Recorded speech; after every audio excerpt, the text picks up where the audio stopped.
ದರ್ಶನ್ ತೂಗುದೀಪ್ ಪರಿಸ್ಥಿತಿ ಬಳ್ಳಾರಿ ಜೈಲಿನಲ್ಲಿ ತೀರಾ ಹೀನಾಯವಾಗಿದೆ.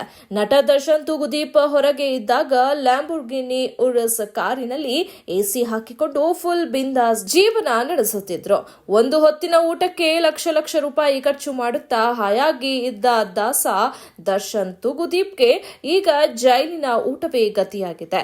ಅಲ್ಲದೆ ಟಾಯ್ಲೆಟ್ ತೊಳೆದು ಮತ್ತು ಕಸ ಗುಡಿಸಿದ್ರೆ ಮಾತ್ರ ಊಟ ಎನ್ನುವ ಸ್ಥಿತಿ ದರ್ಶನ್ ತೂಗುದೀಪ್ ಅವರಿಗೆ ಬಂದಿದೆ. ಕೇಂದ್ರ ದೆಹಲಿಯ ಕರೋಲ್ ಬಾಗ್ ಪ್ರದೇಶದಲ್ಲಿ ಮನೆ ಕುಸಿದು ಬಿದ್ದ ಪರಿಣಾಮ ಅವಶೇಷಗಳಡಿ ಹಲವರು ಸಿಲುಕಿರುವ ಶಂಕೆ ವ್ಯಕ್ತವಾಗಿದೆ. ಕನಿಷ್ಠ 12 ಜನರನ್ನು ರಕ್ಷಿಸಲಾಗಿದೆ ಎಂದು ಅಧಿಕಾರಿಯೊಬ್ಬರು ತಿಳಿಸಿದ್ದಾರೆ.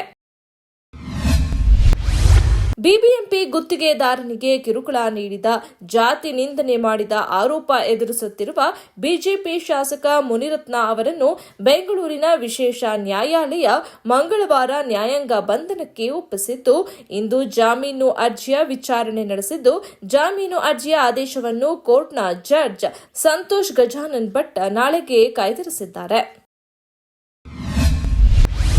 ಮುಂಬರುವ 3 ದಿನಗಳ ಅಮೆರಿಕ ಪ್ರವಾಸದ ವೇಳೆ ಪ್ರಧಾನಿ ನರೇಂದ್ರ ಮೋದಿ ಅವರು ಮುಂದಿನ ವಾರ ತಮ್ಮನ್ನು ಭೇಟಿಯಾಗಲಿದ್ದಾರೆ ಎಂದು ಅಮೆರಿಕದ ಮಾಜಿ ಅಧ್ಯಕ್ಷ ಡೊನಾಲ್ಡ್ ಟ್ರಂಪ್ ಹೇಳಿದ್ದಾರೆ.